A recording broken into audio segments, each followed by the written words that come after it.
I now pronounce you husband and wife. Edgar, you may kiss the bride.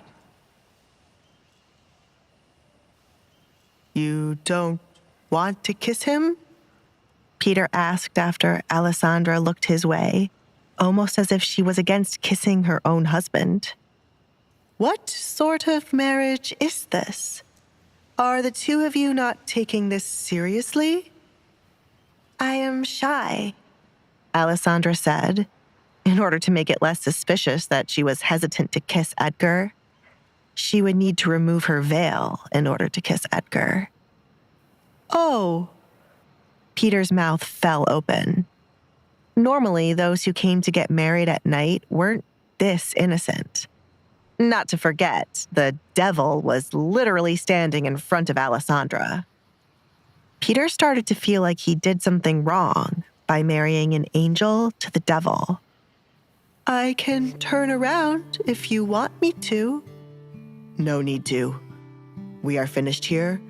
Thank you for your services, Peter, said Edgar. Edgar, I don't know how many weddings you have attended, but there is a way to do things. Peter could not believe how out of order Edgar's wedding was. To think the town spoke so highly of what Edgar's wedding would be like. If the town could see this wedding now, wire rings and no witnesses.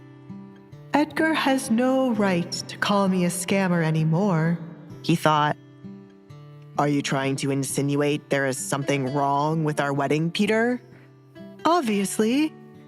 First of all, you show the lady the engagement ring before the day of the wedding. Second, you get the 2 wedding rings, guests, family, friends, and whoever else in your life to attend the wedding.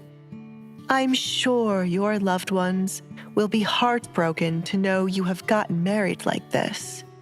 Don't tell anyone I am the one who wed you.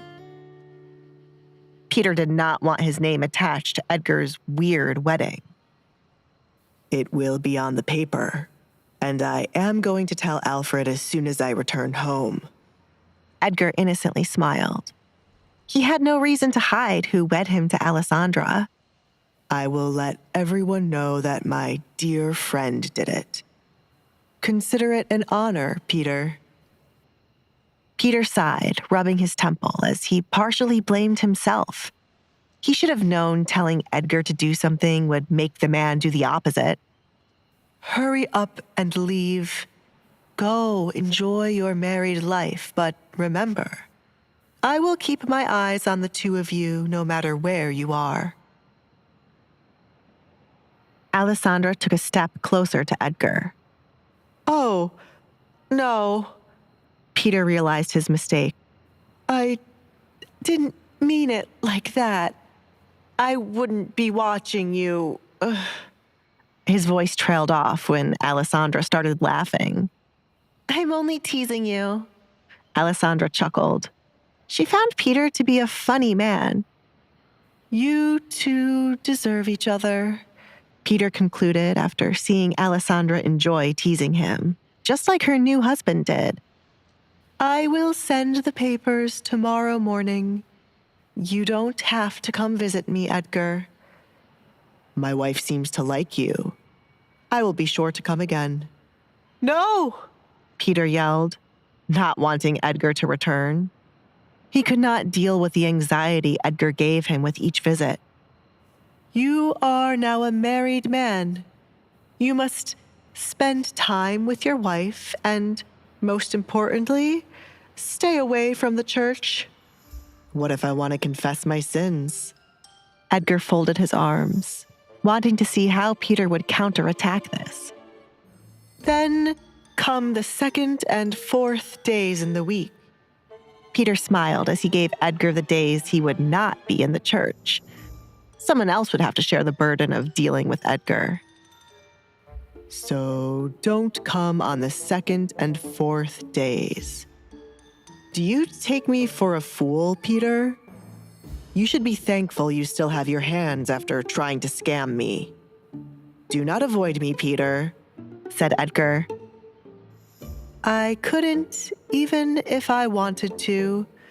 You are like a hound sniffing out wherever I am. I bet you came here tonight at this time because you knew I was here. Peter pointed his finger accusingly at Edgar. Edgar slapped the finger away and said, I was certain priests don't partake in bets. Silly me. You know I wasn't literally making a bet. Get out before I pass out. The church is closed.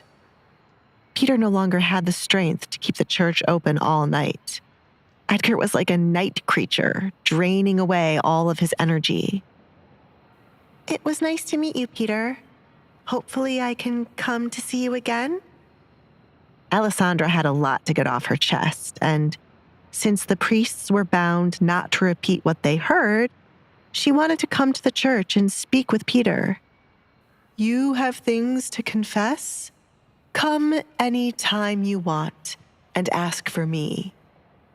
Peter wanted to know more about Alessandra, the rumored cursed girl. He wanted to understand why the town came to this conclusion and what Alessandra was truly like. Peter did not judge Alessandra, as he was in no position to do so. Before his life as a priest, he did many things to earn money, which the town would frown upon. I will come on the 2nd and 4th days, just like you told Edgar. Good night. Alessandra waved goodbye. She was awfully tired and in need of something to eat before her stomach would make its presence known. Don't come those days. Good night, Alessandra. Peter waved goodbye. That's right. Take that monster with you, he muttered when they were away from him. I can still hear you, Peter, Edgar said as he walked out the church doors with Alessandra. You are like the cat that enjoys toying with a mouse before it's eaten. Alessandra found this to be the best way to describe Edgar's relationship with Peter. The more Peter sweated, the more Edgar would stress him out. As I recall, my dear wife, you were also teasing Peter back there. Shall I also refer to you as a cat? Let me. He offered her a hand to safely get inside of the carriage. I wouldn't mind, as I like cats. I would be a regular cat, while you are a tiger. Alessandra pictured Edgar as the large cat. Should I make arrangements to change my symbol from a falcon to a tiger? You cannot just change something that was already there for generations, Alessandra replied. I can, and I did. Have you already forgotten that I got you a new ring instead of the one passed down in my family for generations? Whatever I want, I will make sure to get it. That is the type of man your husband is. I expect my mother to visit as soon as the news reaches her.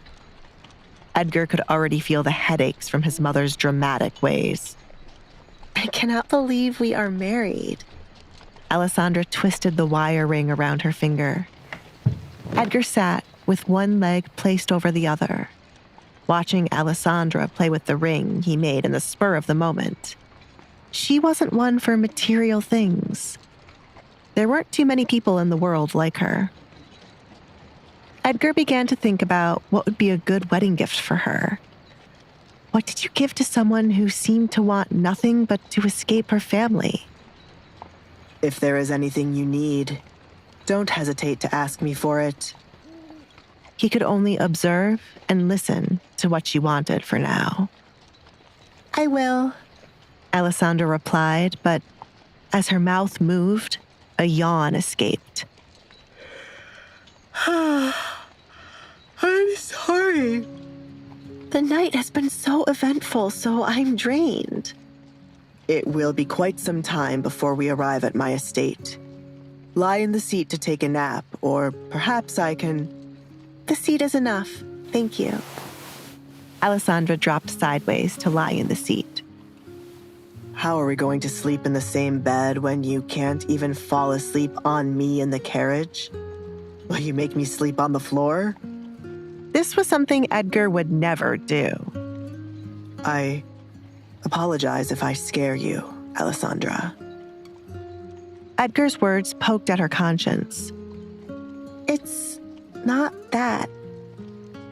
I don't want you to hear my stomach grumbling. Edgar bit his lip to refrain from laughing. I have long heard your stomach. At first, I thought it was the sky warning us of rain. What? Alessandra's eyes widened in shock. I am only teasing you, Alessandra. Sleep well. I will make sure you don't fall. Edgar looked out the window to hide a small smile forming on his lips. The Baron had no idea what an interesting daughter he had hidden away. If the Baron had been smart, he could have saved Alessandra's reputation from all the rumors and lies.